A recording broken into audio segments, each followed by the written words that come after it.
Hello again, Andy with Handy Andy. Welcome back to another project run through, and today we find ourselves in Marietta and we're looking at a home for Larry, and he's doing a few little repairs right now, but we're going to come back and replace all the siding on the left side of the house. He's got a few other pieces, and you can see he has a combination of masonite siding on the back of the house where that addition was done after the rest of the house. This stuff on front is LP siding, so he's got two different sidings on the house. They've replaced some of it in this back section past the chimney. They replaced some on the right, but now he's after the left side of the chimney. And with siding jobs, chimneys get the most abuse, mostly because they're not caulked and painted properly. And you'll find that people think that masonite and LP are defective sidings. They aren't. There was class action lawsuits on both of them years ago. Masonite you can still buy. It's still made. If you caulk it and paint it properly and caulk every nail head and caulk the butt joints and seal it up with good quality materials, you'd never have any rotted siding. But that's not what happens in this market. So you can see on the left side his dog ear and fascia board right here at the front corner are rotted out. Part of that's caulk, part of that is because his gutters are clogged. In the far right side, downspout all the way down at that corner, you can see that it's clogged.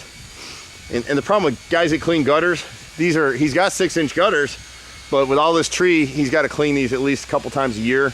Gutter screens don't work in this kind of application. You can try it, but you still got to clean them. So here we'd be replacing all the siding on this side right here, all of the chimney. We'd replace the corner boards because they're rotted on both sides. We'd go with a thicker 5/4 board. This is a 1x4 that's here now. And where we differ a little bit is we wouldn't put hardy trim on the siding. Even with the top quality caulk that we use, it's like $5-6 a tube, our cost. It's gonna fail at some point. And so we prefer to use back primed and sealed whitewood trim, so that if the caulk does fail, it rots and lets us know there's a problem. If we were to use hardy trim on these boards, or God forbid PVC, it would never let us know that something was rotted. Like what he had going on over here on this window. So someone's come in here and they've replaced some siding up to this window. They didn't do the nose properly, so that's totally rotted out. And so has the left and right frames here and over on this corner. And so if this were permanent trim, it would never rot to let you know you have a problem. You know, when you have noses on windows, this had enough pitch, it just wasn't caulked and sealed properly. It wasn't extended past the new hardy siding. So there's a natural stop right behind this gutter where they put this addition on. So they just ran a few rows here. Everything above, from one row above the window up, is LP, and we would change that. The siding back here, of the guys who are working here just spot replacing some masonite, you can see it right here. You know, masonite siding is basically a cardboard siding, versus LP and Georgia Pacific are compressed wood chips. So this stuff is just basically, you can see the edges of it here, it's just basically torn paper. Okay? It's cardboard. And so they used masonite back here when this addition was done. Once this piece is replaced and this gets caulked in and replaced, it'll be fine. When you do replacement noses, you want to make sure you have enough pitch on them. If they're horizontal, they'll trap the water and rot out the sills. When you come around the backside over here, all this siding is pretty good shape. The right rear corner board is rotted right here. Someone replaced this dog ear right here and it's too short. And then this back corner of the house, the left side, right up in here, the dog ear has been knocked away, and whoever tried to replace this fascia board made the wrong cuts. And so what we usually do on stuff like this where it's been done wrong, we just come in and replace it for free. We get so much of this stuff, it's nuts. It's really hard to keep up. We get so many people calling us, and that's a frustration that people have with us, is getting us can be kind of hard. All these windows back here were builder grade windows, and if they'd caulked and sealed them up properly and painted them, you wouldn't have any rot back here. This left window here, right here at this little container, you can see where the sill has started to rot. I can put my finger through right here, and again you see the windows where they're just now starting to rot because they've never been caulked and sealed in the sash points of the frame. So we see this on every job.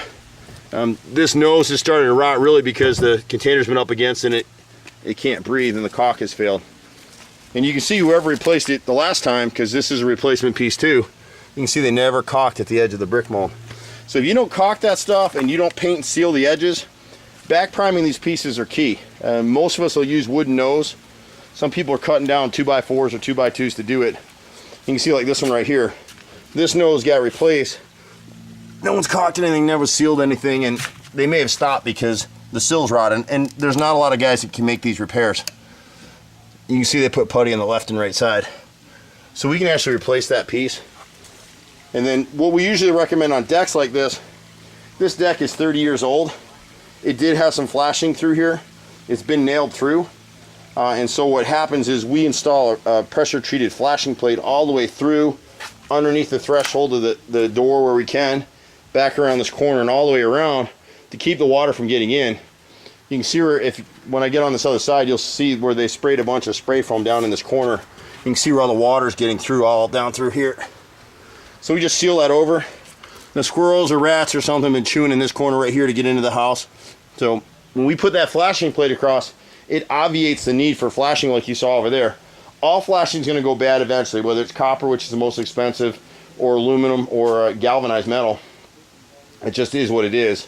And so if you run a flashing plate all the way across this area, you won't have to worry about the water getting in there anymore.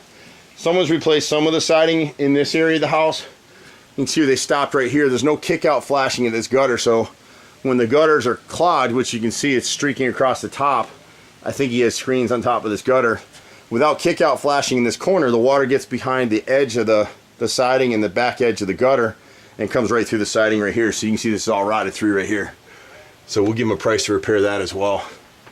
We pretty much do everything. We've been doing it for 25 years in Metro Atlanta now. It's kind of hard to believe. Got a bunch of guys, my brother and myself. We'll give them a price to hand paint this house. It's the only thing we do is hand painting. And we warranty those jobs for, depending on 1 coat, 2 coat, 5 to 8 years. It's the strongest paint warranty in the country. Only use Sherwin-Williams product.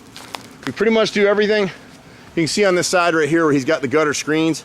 And you can actually see the debris has gotten under the gutter screen right there.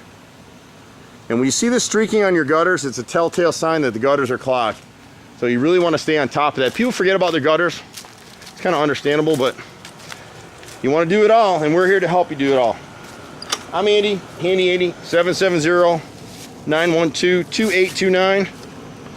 Happy to help you any way we can. We pretty much do everything except HVAC. So if you have a need to fix your house, give us a call. See you at the next house. Bye for now.